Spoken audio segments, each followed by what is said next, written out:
Magandang gabi po sa ating lahat.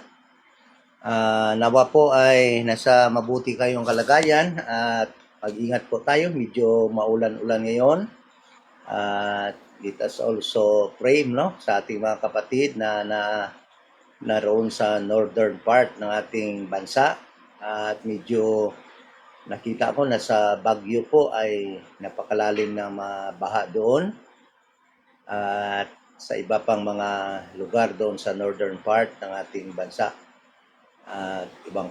Sigurado din na sa Luzon, siguradong, sa Metro Manila, malakas din yung baha.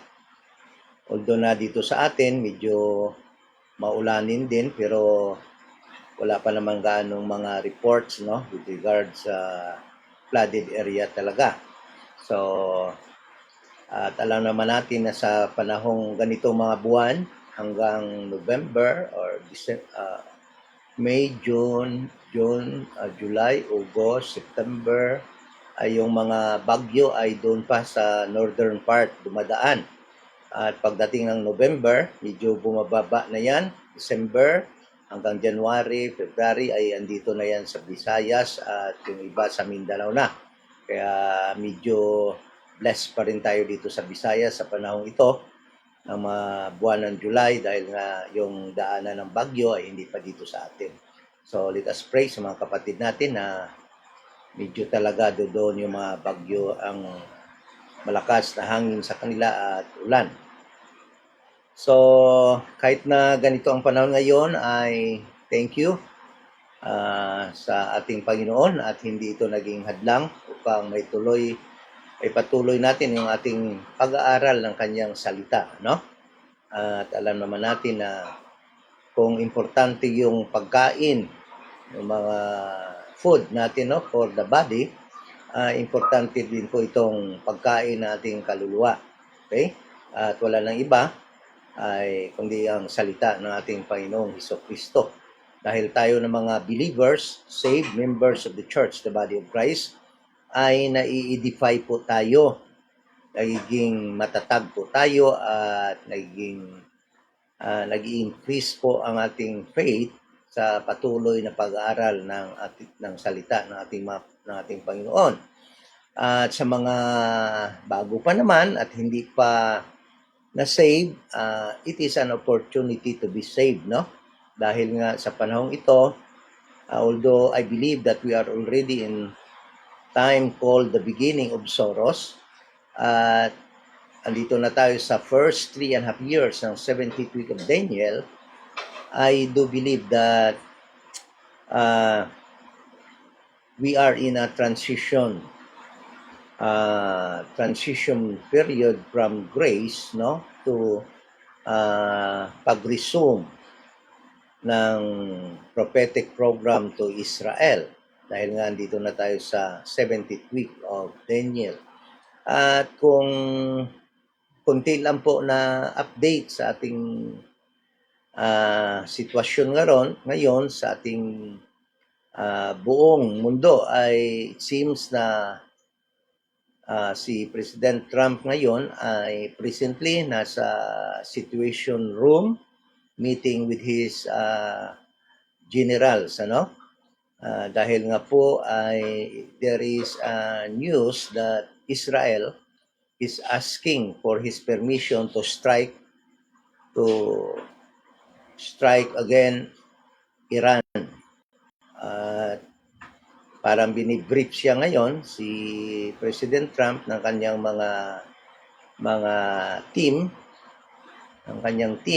kung ano ang magiging sitwasyon, what it looks like, kung mag full scale ang attack sa Iran and what it looks like sa full out, ibig sabihin pagkatapos na mag-launch sila ng full scale attack or bombing sa Iran.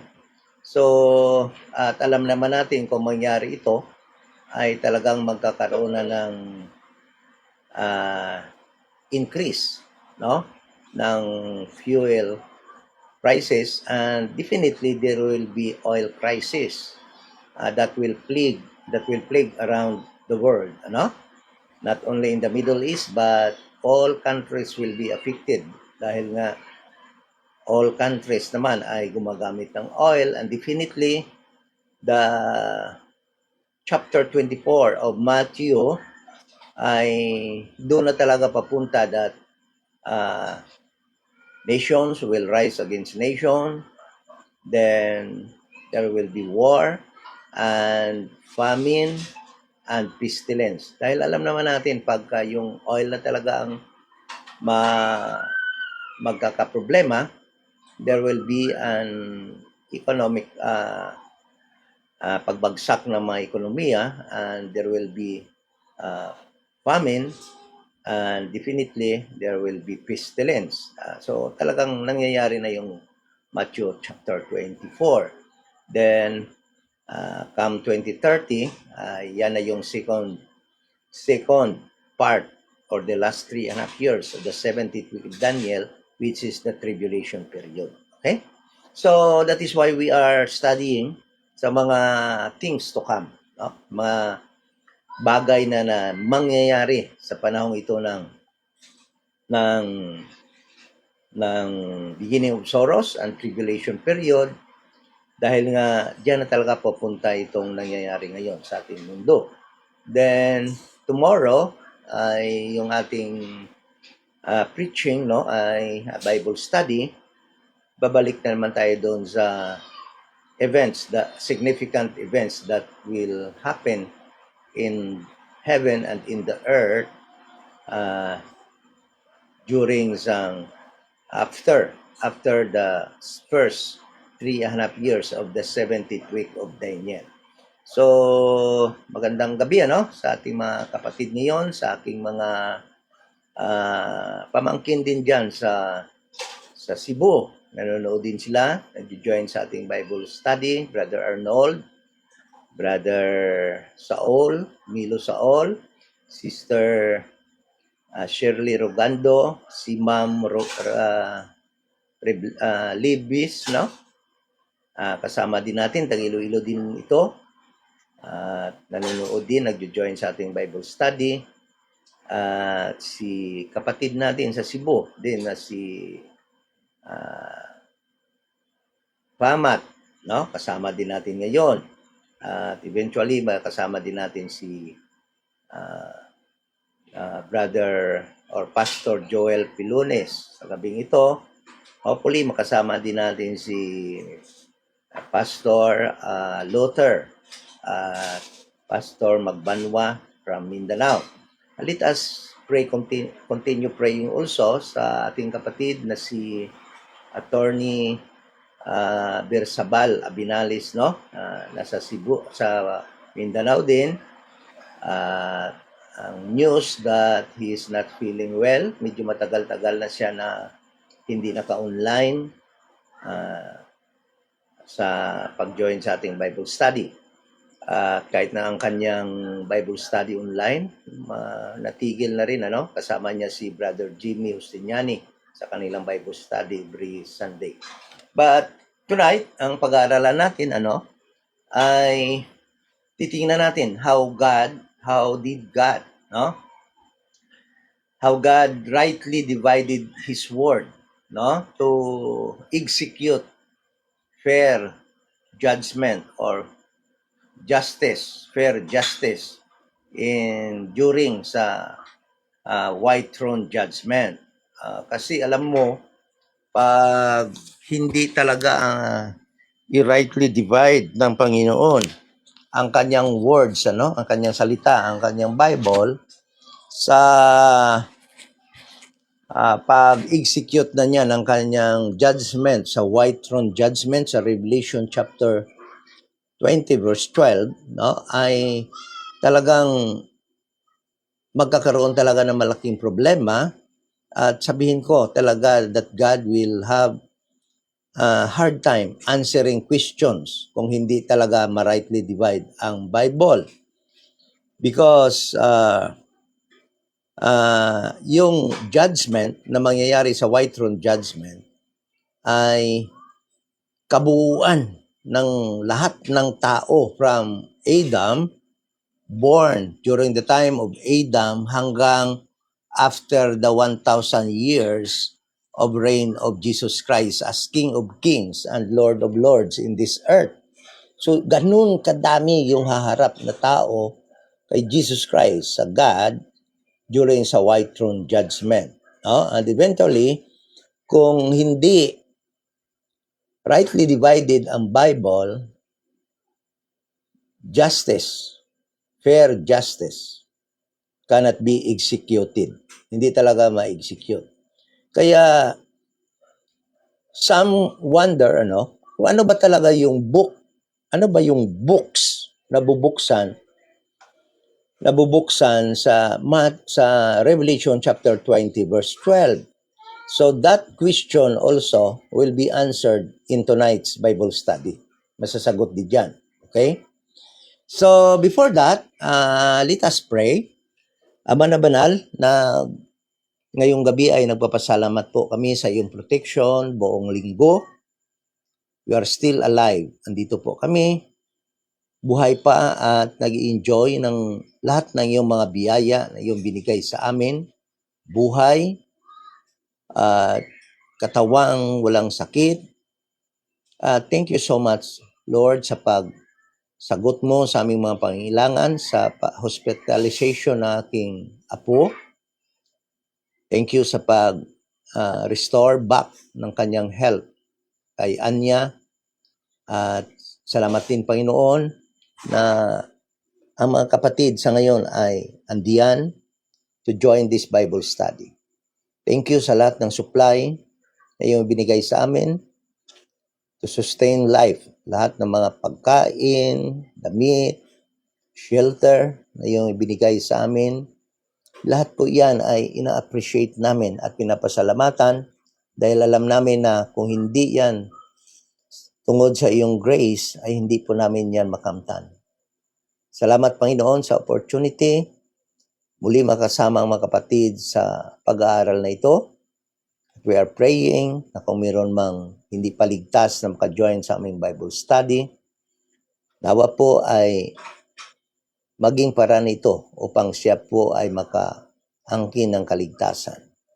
Salamat po muli sa balang Espiritu kay Jesus Christ na nagbigay ng kanyang buhay upang bayaran naming mga kasalanan. At higit sa lahat, salamat po sa iyo sa lahat ng plans mo para sa amin, members of the church, the body of Christ, at sa iyong plano sa Israel in prophetic program at sa kaalaman ng division na ito.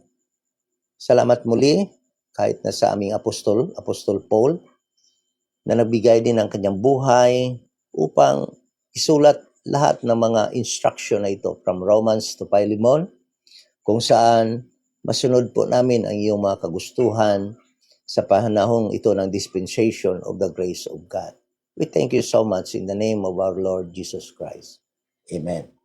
So muli, magandang gabi po at umpisahan na po natin ang ating Bible study, and please have your King James Bible sa inyong mga kamay upang atin pong matunghayan.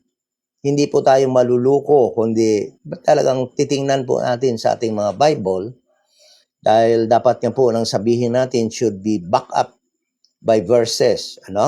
Kaya let us now open our Bible in the book of Revelation.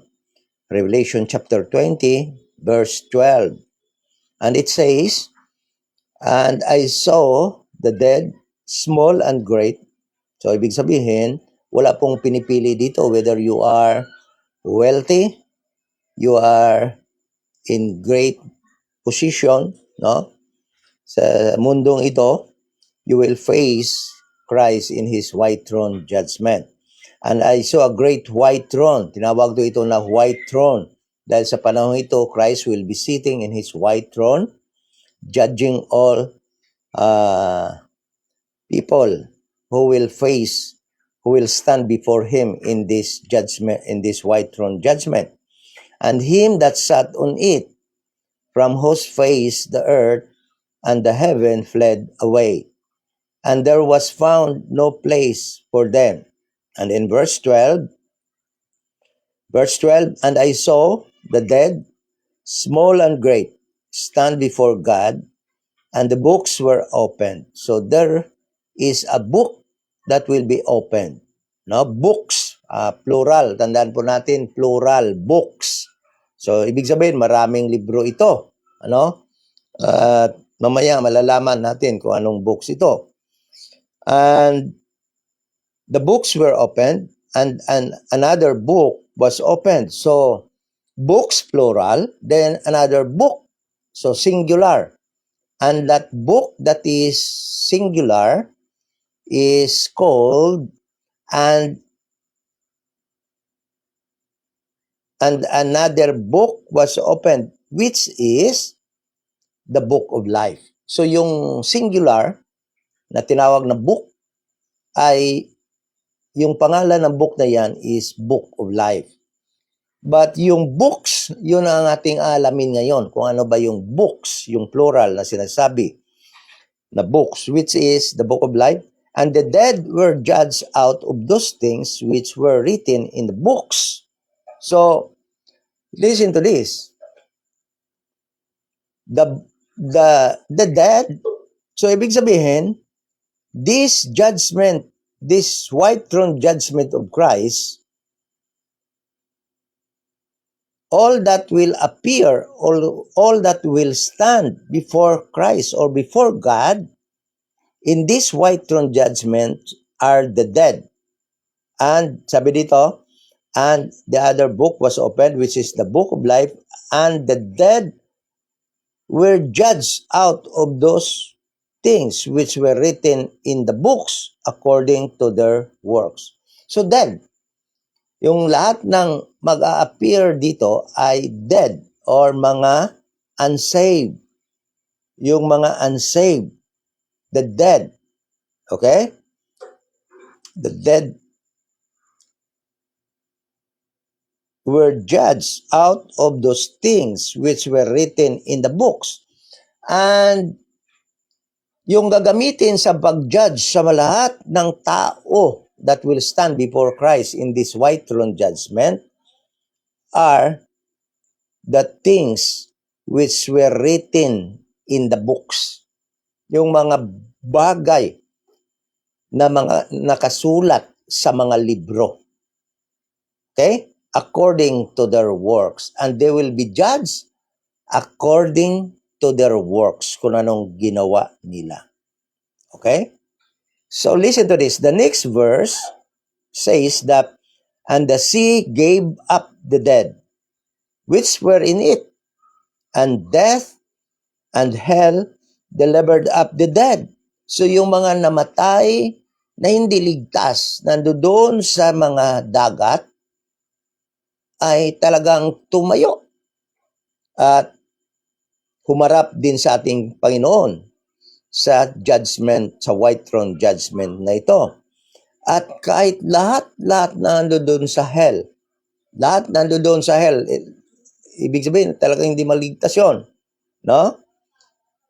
Ay sabi dito, and the sea gave up the dead which were in it, and death and hell delivered up the dead. Kahit na yung doon sa impyerno, delivered up. Bakit up? Dahil yung impyerno nga, ang hell nga, andun sa ilalim, andun nga sa ilalim ang hell, kaya nga delivered up. Dahil nga yung white throne judgment na ito ay mangyayari in the clouds. Di ba? So talagang galing doon sa ilalim ng lupa, give up. Huh? So pataas. Which were in them, and they were judged every man according to their works. Listen to this. Why? We conclude that this white throne judgment is the judgment of the unsaved, because every man will be judged according to their works. And definitely, if you will be judged, if a person will be judged according to their works, there is no person that will be saved, because man's work are evil. Okay? So, ibig sabihin, alam nyo, in contrast, sa judgment set ni Christ, lahat naman na mag-a-appear doon sa judgment set ni Christ, yung mga kasalanan nila wala. Yung mga gawa nilang masama, wala dahil forgiven na nga sila. Wala nga na nga yung kanilang mga kasalanan. But in this white throne judgment, all the dead, lahat ng ginawa ng tao, been recorded and will be judged according to what is written in the books. Okay? So, God is just. Okay? Alam naman natin that God is a righteous judge. Psalms 7 verse 11, Psalm 7 verse 11 says, sabi ng Psalms, verse 7,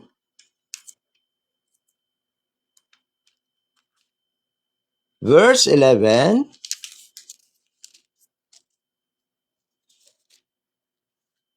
sabi dito, God judgeth the righteous, and God is angry with the wicked every day. So, meaning God is righteous, and He judges righteously. Okay? And galit talaga siya sa masama every day. Then sabi pa dito sa Deuteronomy chapter 32 verse 4, Deuteronomy chapter 2 verse 4,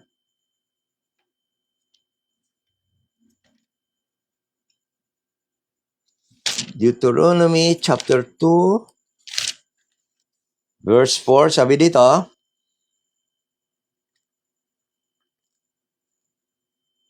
32 verse 4.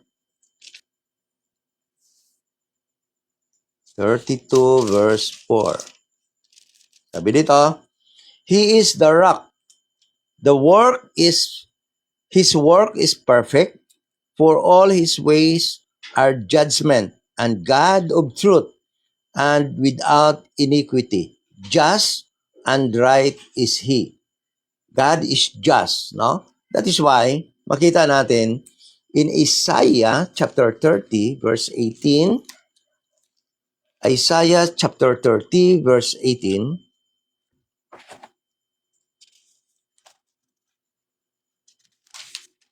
30 verse 18, sabi niya dito, and therefore will the Lord wait, that He may be gracious unto you, and therefore will He be exalted, that He may have mercy upon you, for the Lord is God of judgment, blessed are all they that wait for Him. So God is God of righteous judgment. That is why, in the prophetic program of God, He will judge all the people in His white throne judgment sa kanyang prophetic program righteously. Okay? And we will discuss later kung paano ba talaga ang God mag-judge, mag-execute ng fair justice. Not only sa time ng prophetic program, but even sa time ng dispensation of the grace of God. Lahat ng mga tao na natira or nabuhay sa time ng dispensation of the grace of God na hindi na saved will receive fair judgment. Kaya wala talagang makareklamo sa white throne judgment ni Christ kung bakit itatapon niya yung mga dead or yung mga unsaved sa lake of fire. Because God is a righteous God. 2 Timothy 4:8. No? 2 Timothy chapter 4 verse 8. Ibig sabihin, lahat ng namatay na hindi ligtas at harap sa white throne judgment, no, ay wala talagang reason or enough or acceptable reason to complain bakit sila itatapon ng Panginoon sa lake of fire. Okay? Dahil nga nabasa natin doon na death, no, and hell will be cast into the lake of fire. So, verse 4, Timothy chapter 4 verse 8.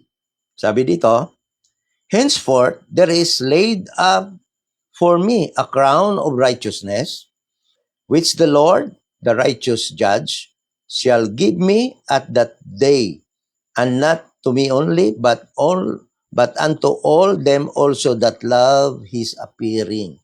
So, the righteous God. Paul knew very well that God, in his dispensing of judgment, always right and righteous. Romans chapter 3 verse 16. Sabi dito, Romans chapter 3 verse 16. Sabi dito,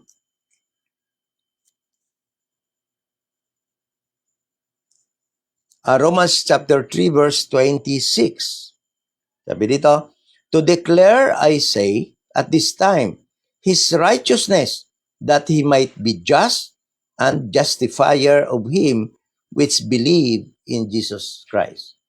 So, God, in his judgment, so always right and just. So, bakit ko binabasa itong mga verses na ito? To show us, no, that all people who live from the time of Adam until the end of the 1,000 years of Jesus Christ that will not be saved and will face the white throne judgment of Christ will be judged fairly, will receive justice, unbiased judgment. Okay? Because God will execute fair justice in his white throne judgment. But how? How God, no, can execute fair justice dahil nga sa iba-ibang dispensation ay mayroon namang kaiba-ibang pamamaraan ng kaligtasan. Paano ngayon ang God maka-execute ng fair justice dahil sa iba-ibang panahon ay mayroon namang iba-ibang pamamaraan ng kaligtasan? Alam nyo, in the Bible, hindi isang pamamaraan lang ang kaligtasan as taught by denomination, lalo na yung Baptist denomination. Okay? Sa panahon ni Adam, until the time of Moses and Abraham, a person will be saved by putting his faith in God and do the object of that faith. And that is to kill and offer an animal as burnt offering. Okay? So, ibig ko sabihin, sa Bible, sa panahon ni Adam, hanggang sa time ni Abraham, hindi sila maliligtas by putting their faith in Jesus Christ, in Matthew, Mark, Luke, and John. Why? Dahil hindi naman si Jesus Christ pa nabuhay noon. Hindi pa siya ang object ng faith sa time ni Adam hanggang kay Abraham. Ang object of their faith at the time is to have faith in God to be saved and do offer, kill animal and offer as burnt offering. Yun ang pamamaraan para maligtas sila noon. Hindi sila maligtas sa time na yon ng pag-obey ng law ni Moses dahil nga wala pa nga ang law ni Moses. So, paano sila maligtas ngayon? Paano sila maligtas sa time na yan sa pag-believe ng pag-obey ng law ni Moses dahil wala pa ang law ni Moses, inamatay na sila, wala pa yung law ni Moses. So, ibig sabihin, iba yung pamaraan ng kaligtasan nila. Pagdating naman kay Moses, iba naman yung pamaraan ng kaligtasan. Ang time na yon, sa time ni Moses, the Jewish people was given ng pamamaraan kung paano maligtas. And that is to have faith in God and obey the laws of God given to Moses. Okay? So, sa time ni Moses, yung mga Hudiyo, hindi maliligtas sa faith lamang sa Panginoon at paggawa ng burnt offering, kundi kailangan pa nilang dagdagan ng pag-obey ng laws that was given to Moses. Medyo mahirap na dagdagan. So, that is God's salvation at the time. Hanggang naman, pagdating naman kay Jesus Christ, iba na naman yung pamaraan ng kaligtasan. They must have faith in God and believe that Jesus Christ is their Messiah. Have water baptism and sell all that they have to be saved. Ganoon na naman yung pamaraan ng kaligtasan. Okay? So, yung mga naligtas sa time na yon, na mga Hudeyo, yun ang paraan ng kaligtasan nila. Hindi na sila maligtas ng pag-believe lamang sa God at pag-offer lamang ng burnt offering. Hindi na naman sila maligtas doon. Dahil kailangan na nilang mag-believe kay Jesus Christ as their Messiah to be saved. And dinagdagan pa ni Jesus Christ, sell everything that you have and give to the poor and follow me. That is how hard salvation during the time of Jesus Christ. Okay? So, ibig ko sabihin, ang tanong ngayon, siguro magtatanong kayo, paano naman yung mga Gentile during the time? From Abraham, from Moses, until sa time ni Jesus Christ. Paano mga Gentile maligtas noon? Dahil nga hindi nga sila kasali sa covenant ng God with Israel, the biological seed of Abraham. So, hindi, alam nyo, ang God, hindi pinabayaan din yung mga Gentiles. At the time, from Moses up to the time of Jesus Christ, even up to the time of Apostle Peter sa Acts chapter 7, Gentile also were given the opportunity to be saved. At yung kaligtasan nila noon, kagaya ng kay Rahab, kailangan i-bless nila ang Israel. As promised by God to Abraham in Genesis chapter 12, verse 1 to 3. Whoever will bless you will be blessed. So, Rahab, yung harlot, naligtas siya dahil nga binibless niya ang Israel by keeping the 2 spies that were sent by Joshua to spy Israel. Nagpumunta doon to spy Jericho.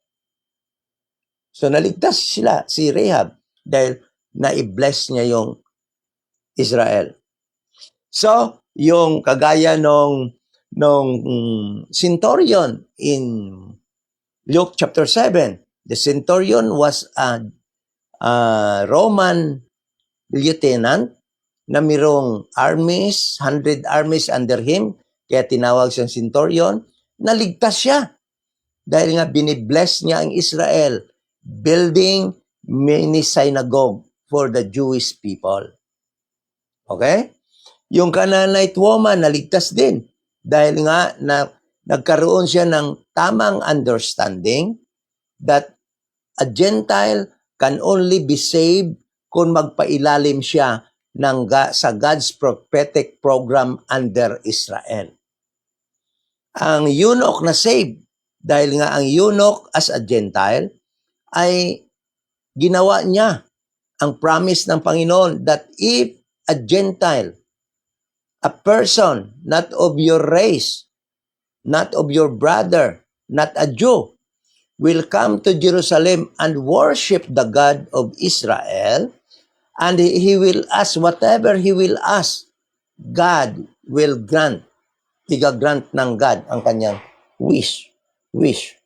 Kaya yung eunuch naligtas.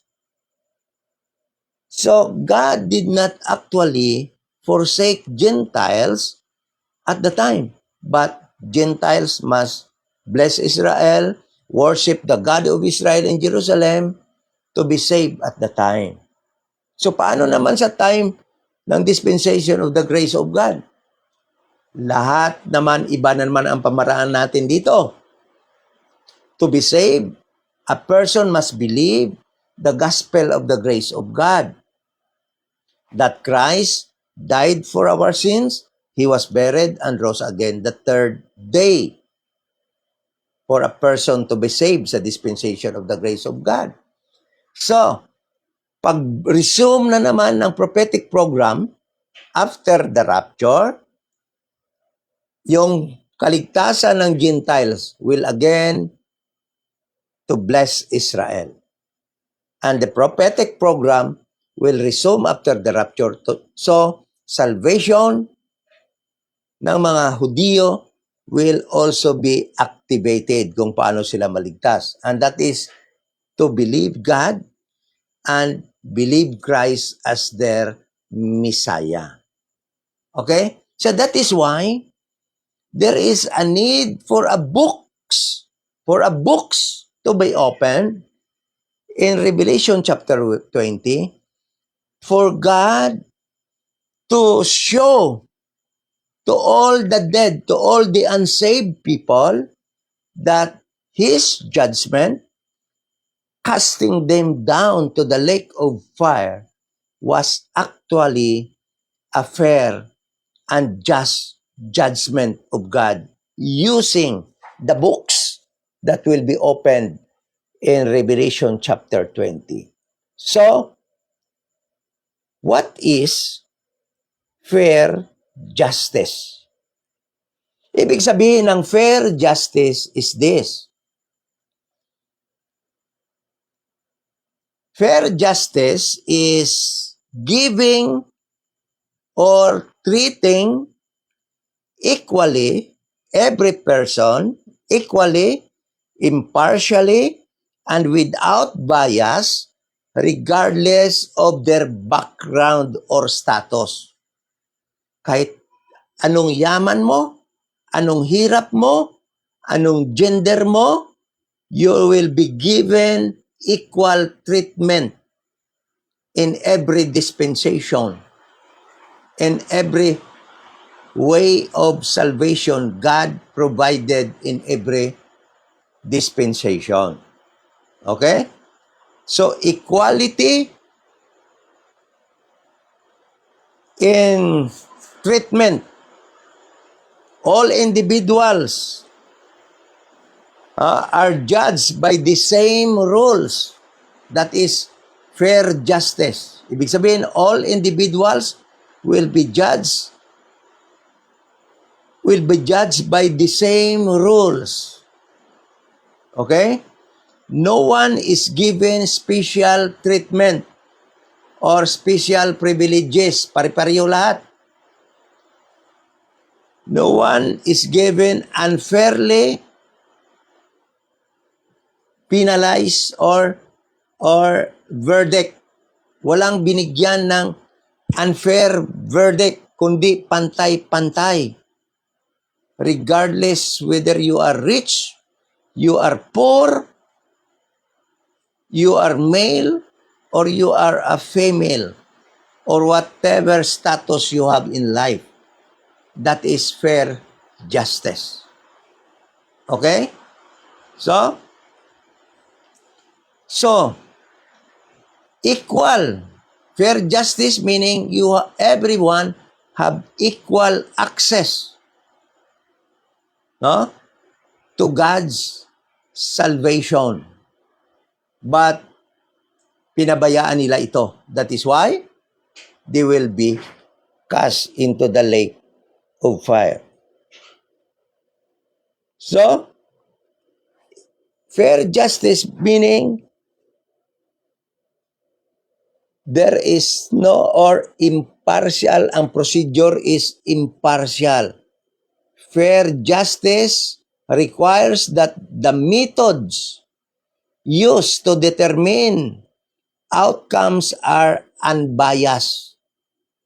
This means that disputes must be heard by a neutral, unconflicted judge. Kaya tingnan mo si Jesus Christ as judge in His white throne judgment. Hindi bias. Wala siyang conflict of interest. That is why He can execute fair justice sa kanyang white throne judgment. But it cannot be. To tell you frankly, Christ or God cannot execute fair justice without the books that will be opened. And to tell you frankly, the books that will be opened in Revelation chapter 20 verse 12 is no other than the Bible. The King James Bible. Baka magtataka kayo, Brad, isa lang naman yan. Isa na naman. Nakalimutan nyo that the Bible is composed of 66 books. And that is plural. The Bible, although it is compiled in one book, this book is composed of 66 books. So, God, when He judged the world, the dead, He will use this Bible, His words, and this book will be rightly divided into books so that God can execute fair justice, just judgment. Sa Revelation chapter 20 verse 12. Listen to this. Listen to this. Listen to this. Jesus Christ gave us the hint or the clue that He will use this Bible during the white throne judgment. Let us read John chapter 12, verse 48. John chapter 12, verse 48. Ito yung ideya na binigay ni Kristo na nagbibigay sa atin ng tamang belief na yung gagamitin ni Jesus Christ sa pag-judge na yung books na mini-mention niya doon sa Revelation chapter 20 is no other than His King James Bible, which is composed of 66 books. John chapter 12 verse 48. The Bible says, He that rejected me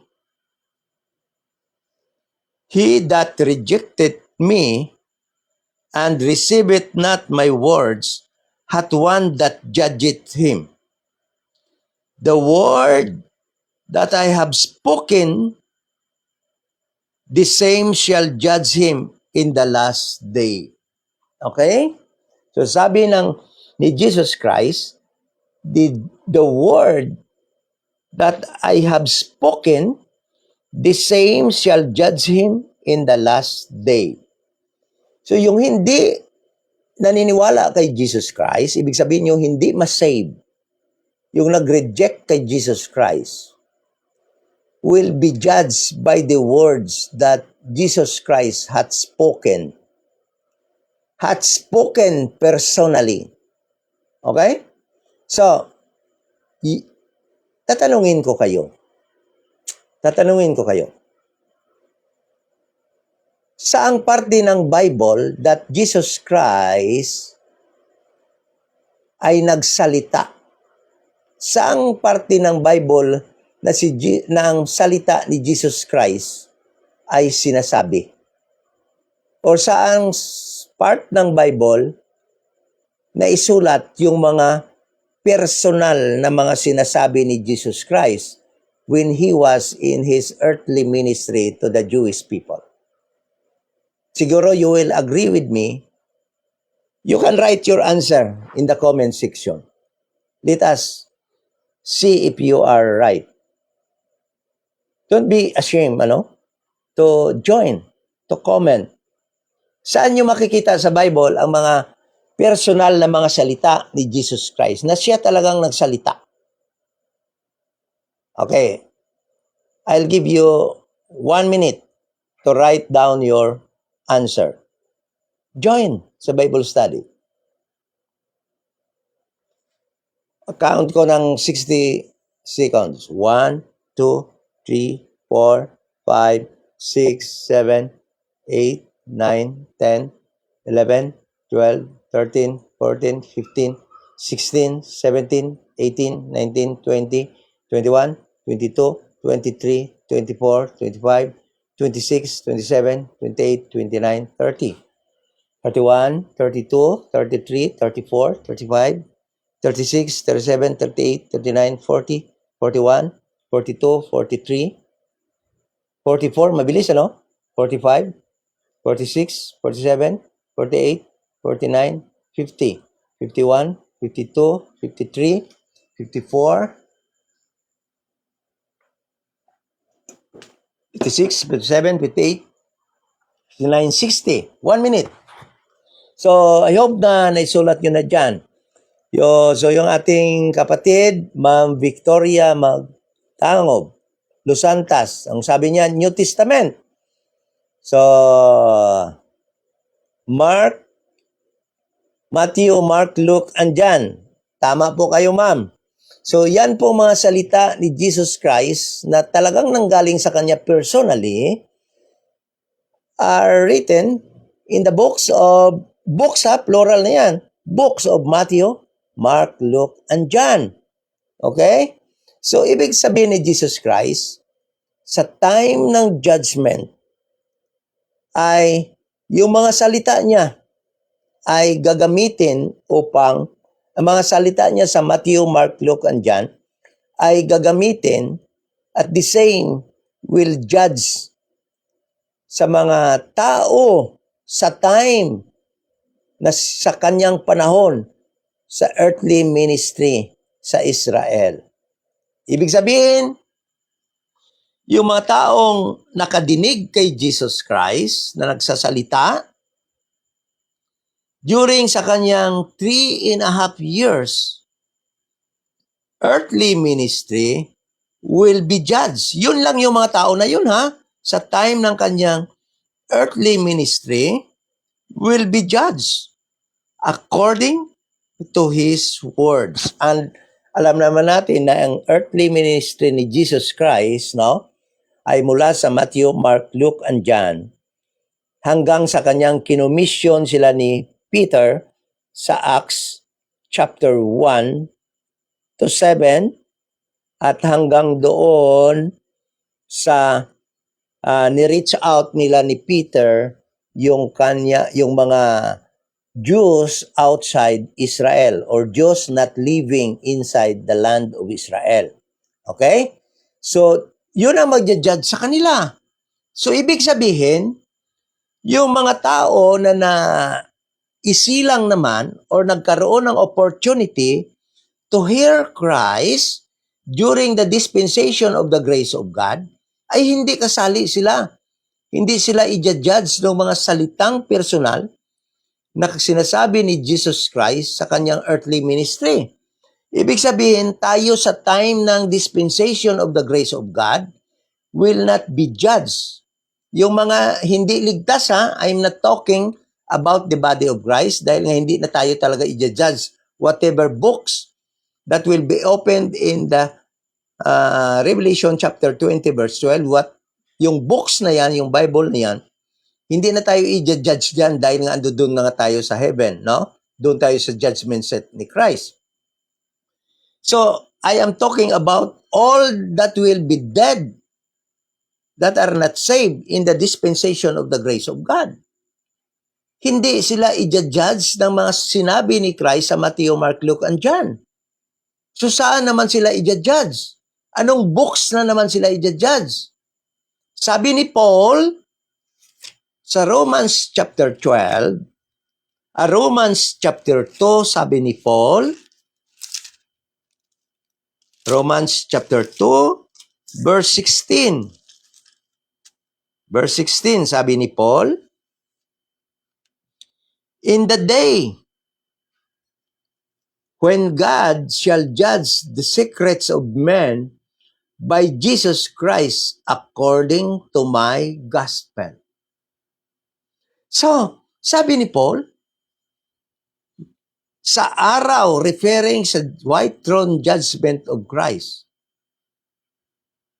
Ibig sabihin, sa white throne judgment ni Christ, yung mga libro, yung gospel ni Paul na isinulat, Romans to Philemon, will also be opened.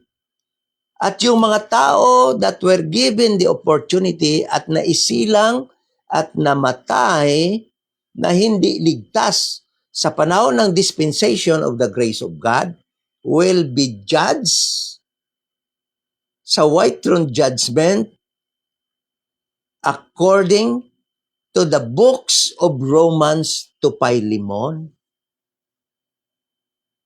Okay?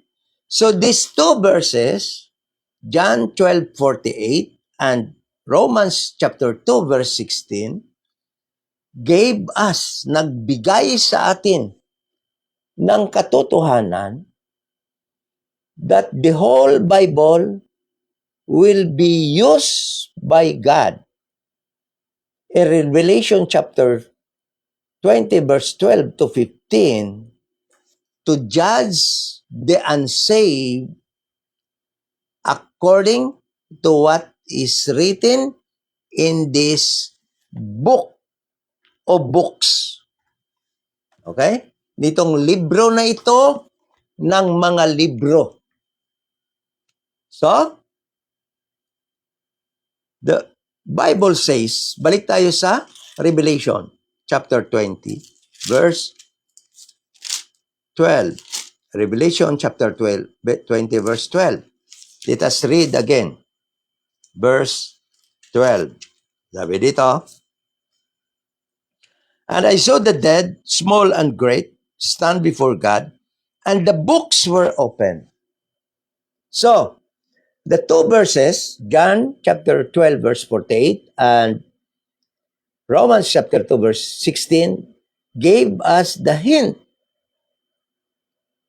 na kung anong libro yung bubuksan. Ibig sabihin, itong Bible na ito, bubuksan. At yung mga taong haharap kay Kristo will stand before Christ in His white throne judgment.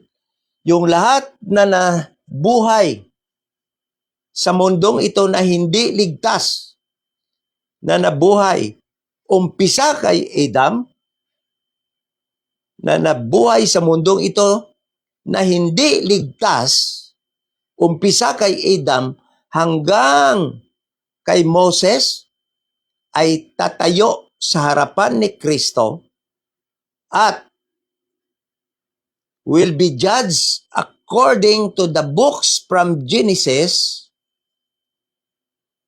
according to the books of Genesis, from chapter 1 until where? Saan ba nag-umpisa si Moses? Ha?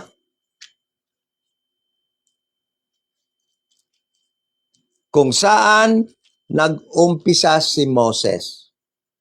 Okay? So, umpisa naman kay Moses, lahat naman ng mga tao that were given the opportunity to hear Moses, yung mga Hudiyo, yung mga Jews, kasi dito sa Genesis chapter 1 hanggang Moses, lahat ng tao wala pang distinction. Lahat Gentile pa, di ba? Wala pang Jews, wala pang Israel. But umpisa naman kay Moses, nandun na ang Israel and the law was given. Umpisa doon kay Moses, pagbigay ng law until Jesus Christ sa Matthew will be judged according to the books. Umpisa kay Moses hanggang doon sa Acts chapter 7. Bakit? Ha? Hanggang Malakay. Hanggang Malakay.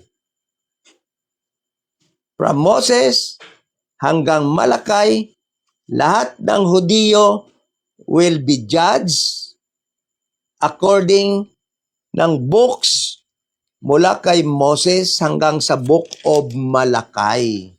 Yun ang i-open. At lahat ng tao na hindi ligtas doon, yan ang mga libro na bubuksan at lahat ng mga tao ay na hindi ligtas, including ng mga Gentiles, will be judged according to these books. Bakit kasama yung mga Gentiles? Kasi ganito yung mangyari. Yung mga tao na sa panahon ni Moses hanggang sa Malakay will stand before God. Sasabihin nila, God, they will have their time to complain during sa judgment, white throne judgment ni Christ. They can submit their dispute. They can submit their dispute. They can mention their dispute. God, why you should cast me into the lake of fire? I have faith in God and offered burnt offerings. Like during the time of Adam until the time of Abraham. Until the time of Abraham. I believe God. I put my faith in God and killed animal and offered a burnt offering. Isasabihin ng God will be fair enough to tell them, hindi yan ang kaligtasan sa time ni Moses. Hindi yan ang kaligtasan during the time of Moses. You did not obey the laws that I gave to Moses. You failed in that aspect. So God is fair enough using the books from Moses to the book of Malakay. Tingnan nyo, hindi nyo na-obey ang kaligtasan sang time na ito. Yung ginamit nyo, yung time pa from Adam until before Moses begin his ministry. And that is fair justice. Nobody can complain before God at the time. That is fair justice. Okay. So, yung time naman, pagdating naman ni Jesus Christ in Matthew Mark, Luke, and John until Acts chapter 7, lahat naman ng tao dyan will face God. Yung mga namatay na hindi ligtas, those who were dead that are not saved will stand before Christ in His white throne judgment. And the judgment, the verdict, your name is not written in the book of life, you will be cast in the lake of fire. People at the time, not sa time ni Jesus Christ in His earthly ministry, will complain. Why God? Kagaya nung rich young ruler, will complain. Di ba? Yung number one na magko-complain yung rich young ruler. Dahil sabihin niya, why God? Why will you cast me down into the lake of fire? I have obeyed the law. I perfected the law. I religiously obeyed all the law of Moses. I put my trust in God. I killed an animal and offered burnt offerings. I perfectly followed the laws of Moses. Then Christ will tell him, you will be cast into the lake of fire because you believe the wrong salvation. Remember that Christ said that during the time in His earthly ministry, from Matthew, Mark, Luke, and John until Acts chapter 7, salvation is by believing God, obey the law of Moses, temple worship, and believe me that I am the Messiah, have water baptized in water, and sell all that you have and give to the poor. How can an unsaved person complain before God in His white throne judgment? Christ's verdict, cast him into the lake of fire, is a fair judgment. Dahil nga, iba yung kaligtasan na kanyang pinaniwalaan at ginawa. Naintindihan niyo ba, mga kapatid? Okay? So, yung mga tao na naman na nabuhay and were given the opportunity to be saved in the dispensation of the grace of God, no, I have their time in the judgment in the white throne judgment of Christ. So, anong libro na naman ang babasahin sa kanila? At ito, alam ko sa time na ito, billions of people standing before Christ in His white throne judgment will submit their complaint. Lord, Lord, why would you cast me into the lake of fire? I believe Jesus Christ in John 3:16. I believe John 3:16. I believe John 1:12. I repented of my sins. I walked in the aisle and prayed a sinner's prayer. Why would you cast me into the lake of fire? I healed people that are sick using your word. Why would you cast me in the lake of fire? Jesus Christ would tell him, you believe the wrong gospel. You believe the wrong salvation. You believe me in the gospel during my earthly ministry. And you miss the preaching of Paul in Romans to Philemon. Babasahan sila ngayon ng Romans to Philemon. Sa time kung saan ka nabuhay, hindi yon ang kaligtasan sa mga sinasabi ni Kristo sa kanyang earthly ministry.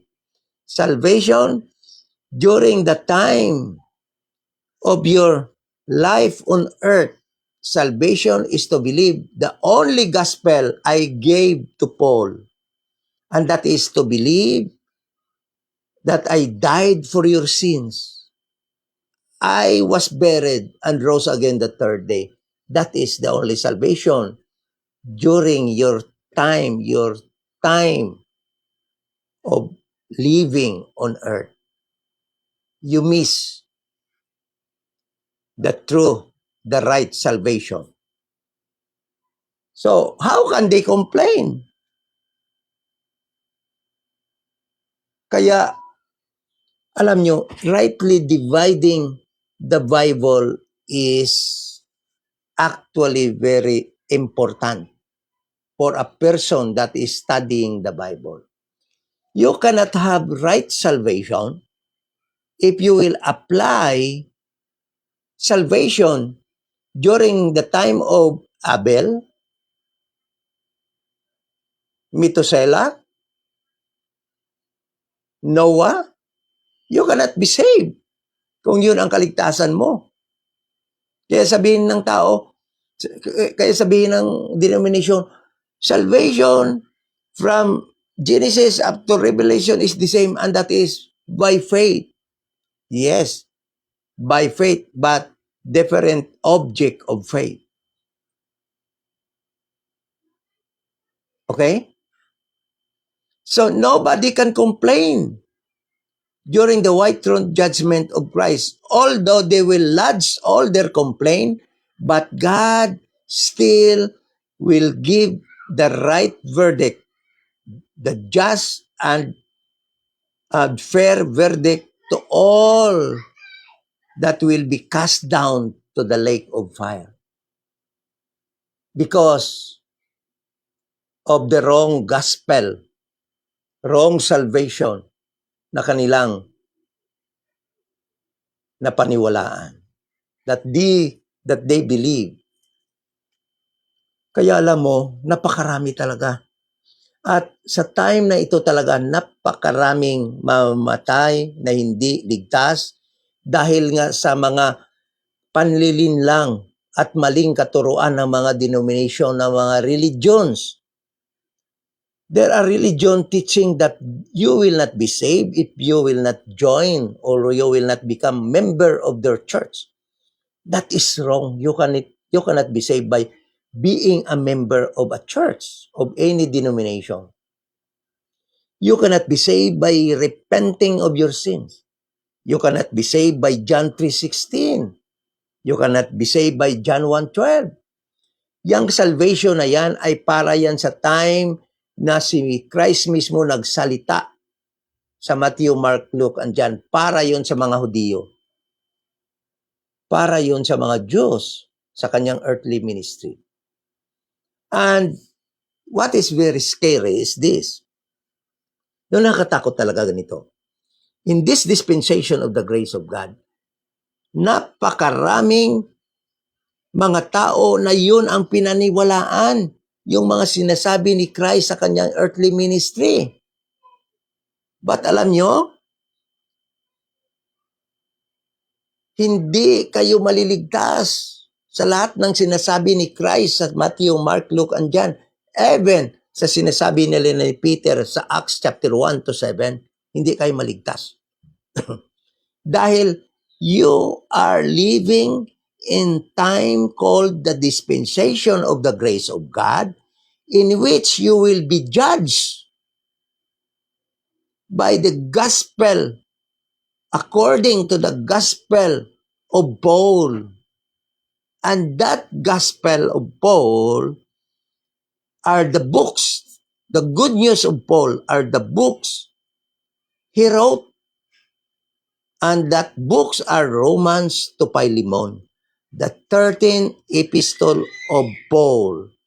And this 13th epistle of Paul teaches that a person can only be saved by believing the gospel of the grace of God in Acts chapter 20 verse 24, and that gospel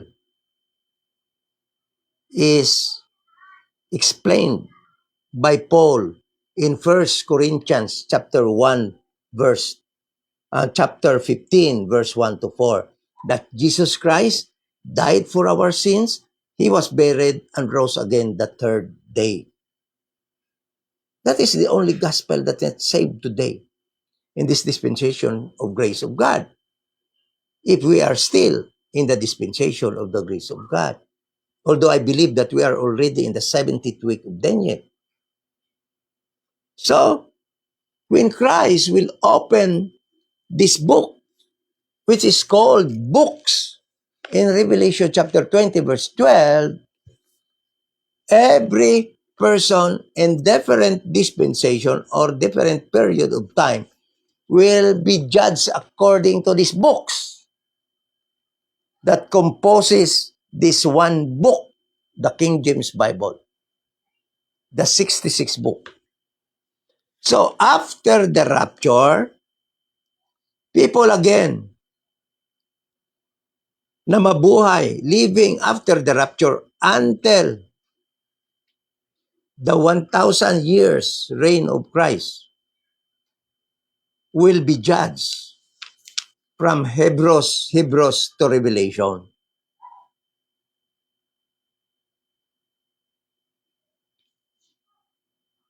People that will live during Christ 1,000 years reign will be judged according to the book of Hebrews. People that will be judged during the 7 years tribulation, yung mga hindi maligtas dyan, dahil mayroon pa namang maliligtas during the tribulation period, will be judged according to the book of Revelation. And the gospel that will be preached there will be preached by angels. So it is very clear that the books that will be opened in Revelation chapter 12 mention the plural books is no other than the 66 books of the King James Bible. Wala nang iba.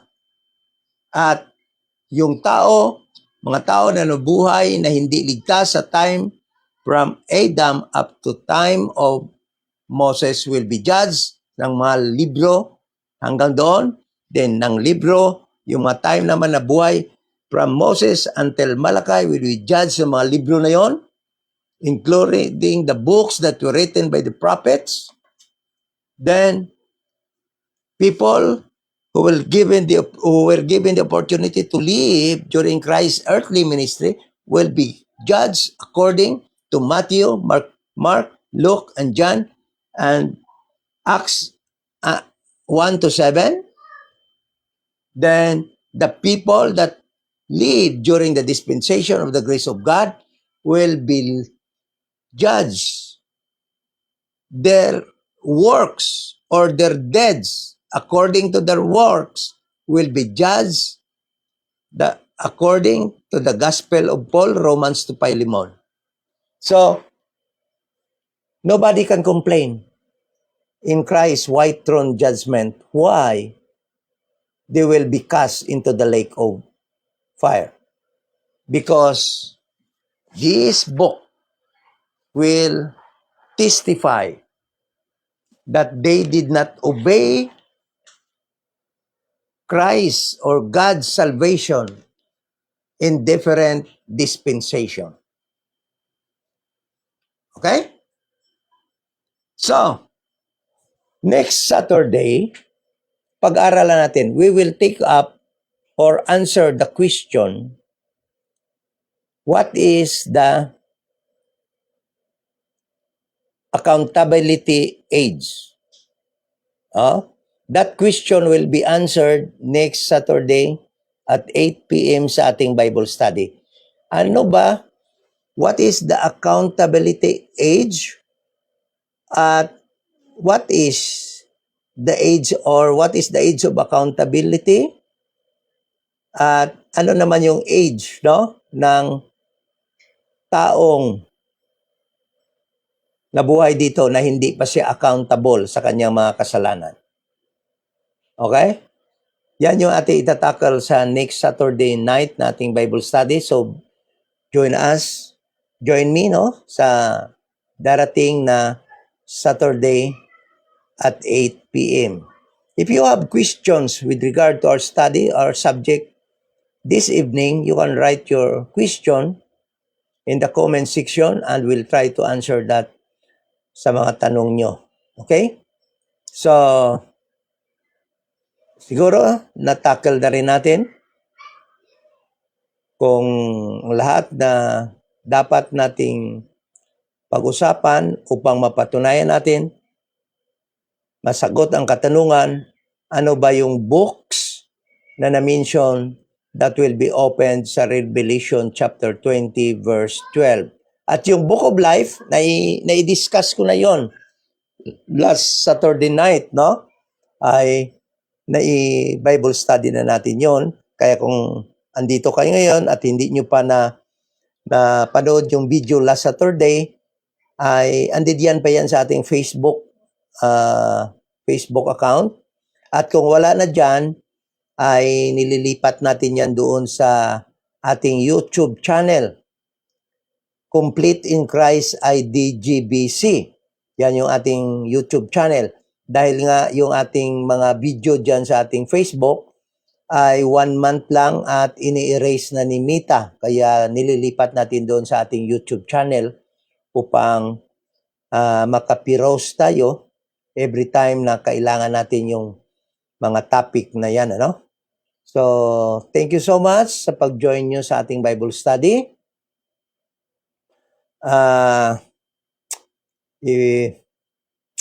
Tomorrow sa ating Bible study, 10 o'clock, ay patuloy tayo sa ating series sa significant events that will take place after the first 3.5 years of the 70th week of Daniel. Yan yung ating pinag-usapan every morning of Sunday sa ating Bible study. Salamat po at sa inyong pag-join. At grace and peace po sa ating lahat. Magandang gabi, mga kapatid at mga friends in Christ.